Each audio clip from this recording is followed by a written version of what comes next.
Okay, welcome back to Chapter 5. We're now at Section 4, and we're going to look at the percent equation. A little bit different than the percent proportion, which I have written right here. You may remember this from Section 3. This is the percent proportion. Percentage over base number equals the percent, that's the lowercase letter r, written over 100. If I take the lowercase letter r and I actually divide it by 100, what I'm going to get is either a decimal or a fraction form of the percent, which I'm going to call capital R. So that implies this part right here is the capital R. Okay, now to go from here to a form that's more of the type of an equation that we'll want to work with, I'm going to multiply both sides by b. And that gives us this guy right here. And that is your percent equation.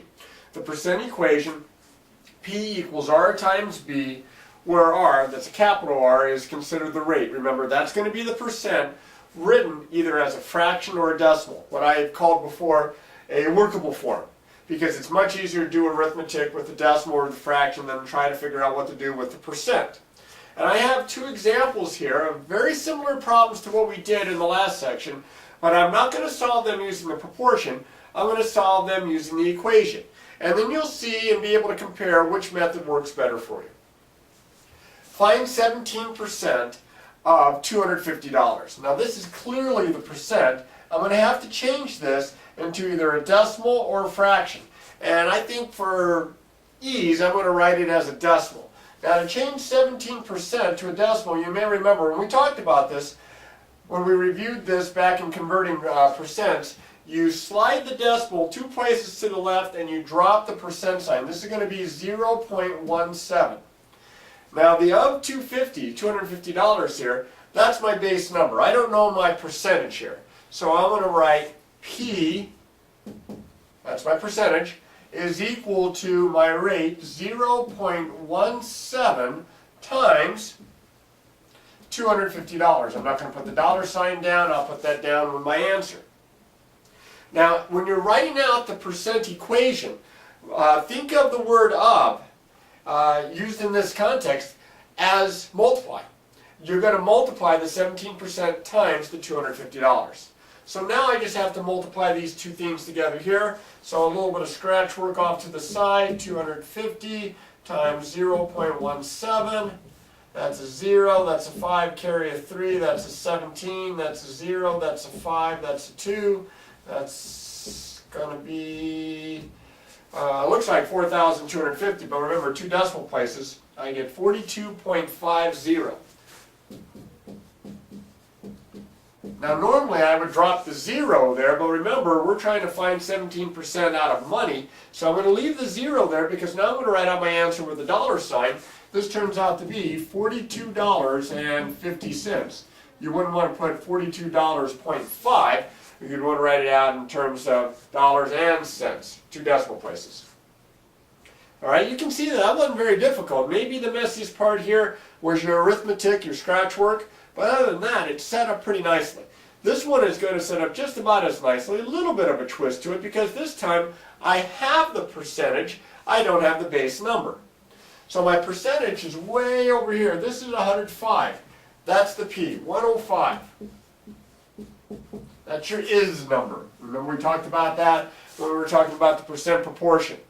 The of number, that's my base, that's my unknown, and then my 35% here, this is going to be my rate when I change it into either a decimal or into a fraction. And again, for convenience sake, I'll just change it to a decimal. This would be 0.35 or 35 hundredths as a decimal.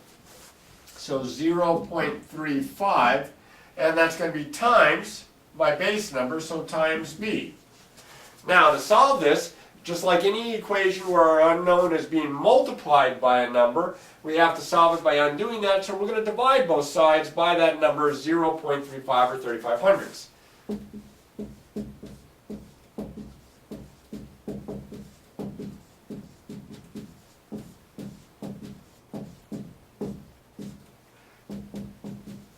And I get b is equal to whatever this mess turns out to be. Here's a little bit more scratch work. I'm dividing 0.35 into 105. Now you can't divide by a decimal. I'm going to have to slide my decimal point to the right 2 places, so I'm going to have to add a decimal point here and a couple of 0 placeholders, because if I slide this 2 places, I got to slide this one 2 places. 35 doesn't go into 1, doesn't go into 10, but it will go into 105 3 times. On the nose, nothing left over. I have nothing but zeros here, so zeros here, and I get B is equal to 300.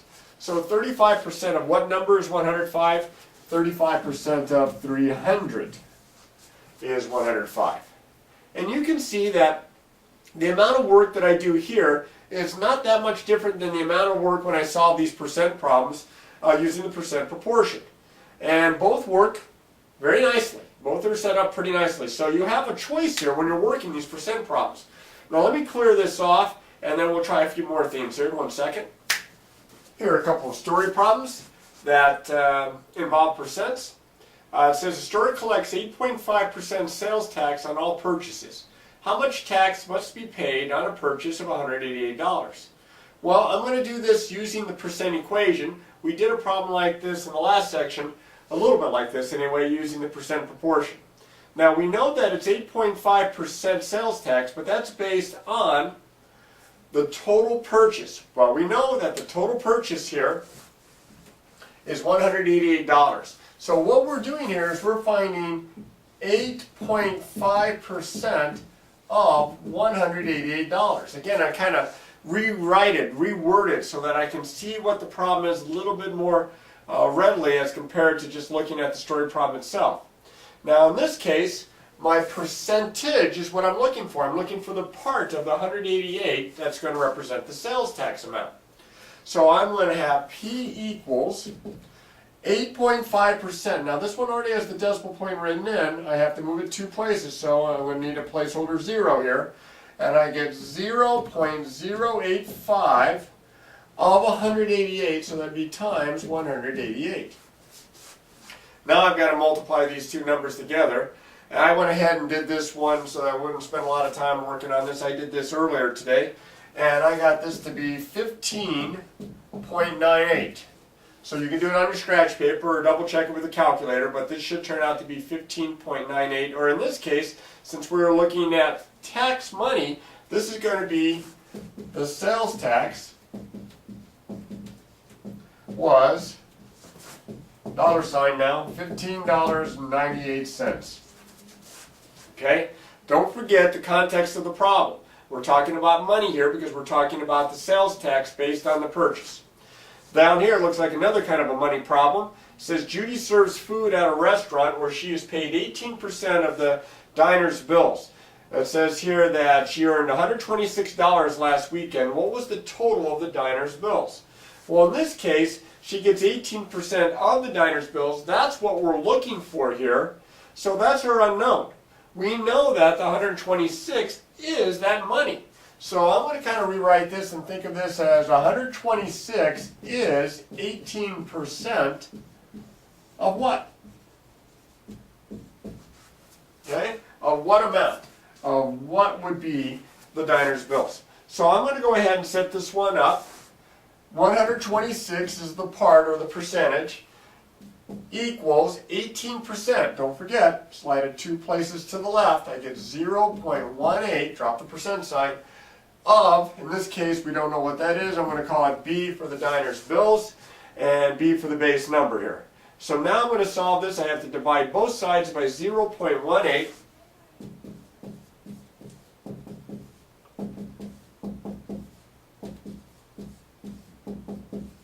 Okay, these are going to cancel out, and I'm going to get B is equal to, now 126 divided by 0.18.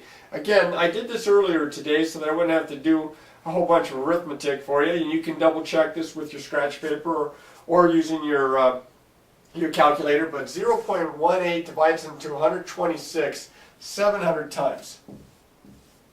So the total of the diner's bills was $700. Okay, and I answer the problem based again on how this is set up. This is involving money, so my answer is involving money. All right, we'll try maybe one or two more of these, and then we'll get you hopefully to a point where you feel ready to work some problems that I have for you. But let me clear this out first. Here are a couple of simple interest problems. There are many types of problems that can involve percent, so I can't do one of every single type, but you will see interest problems quite a bit, even on the proficiency test, so it's probably not going to hurt you to see this, at least a couple of examples of this. I've got the formula written at the top. You more than likely have seen this before. Interest, or simple interest, is equal to principal times the rate of interest times the time, and the time is in years, or I equals PRT. So we'll try a couple of examples here. We have Jessica deposited $3,000 in a savings account that pays an interest rate of 6%. How long should she leave the money in the account if she wants to earn $90 in interest? Well, in this case, we're looking to figure out what the time is, what t is equal to in this formula. So I'm going to go ahead and write this out. Now the $90 in interest here, this is the simple interest, this is the I. So I'm going to write 90 equals, the principal is $3,000. The rate of interest is 6%, which we have to write as a workable form. So I'll put the decimal two places, we'll placeholder there, two places to the left, and I get 0.06, and then that's going to be times the time, which in this case, the time here is our unknown. I'm going to leave that as a t. Now on the right side of my equation, I'm going to multiply those two out. And if I multiply those two out, I get 3,000 times 0.06 is 180. And this is times t. I'm going to divide both sides now by 180.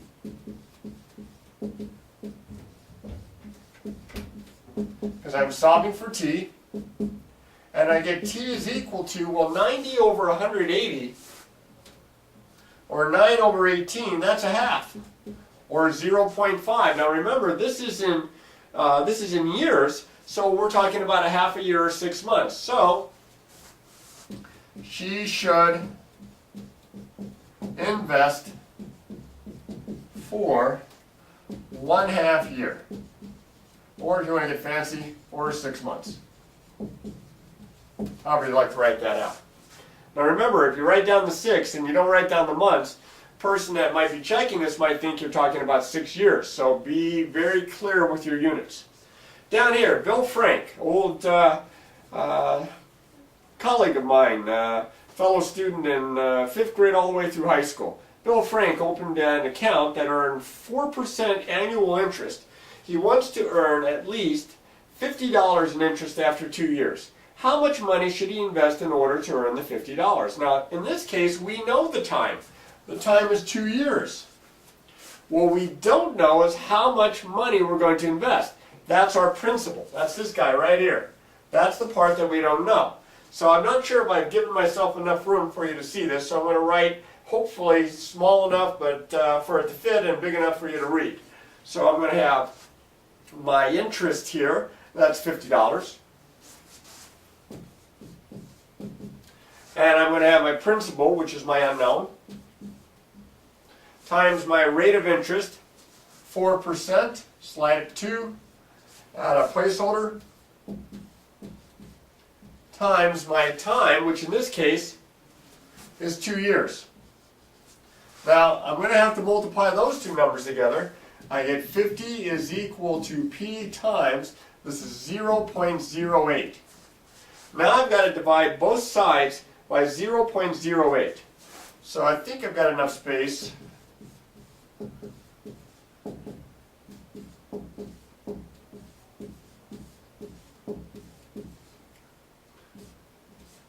And over here, I'm going to finish it up over here.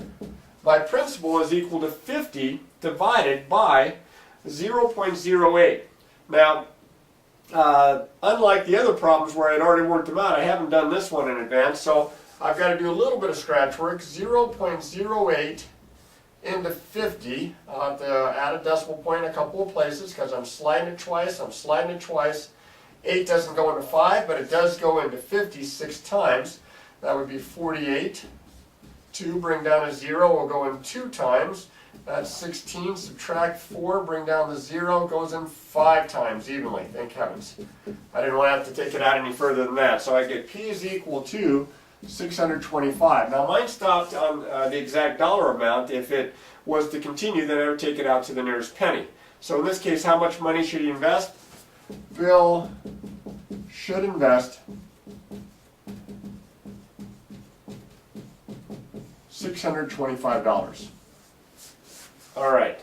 Now there are two simple interest problems, but two different types of simple interest problems. One where we were looking for the time, and one where we're looking for the actual principal. But you can see by using the percent equation, I can solve both of these. You have to be very careful to read the story problems carefully. Make sure that you spend time understanding what's given and what they're looking for. And then that'll make the problem easier hopefully easier for you to solve. But as always, practice, practice, practice.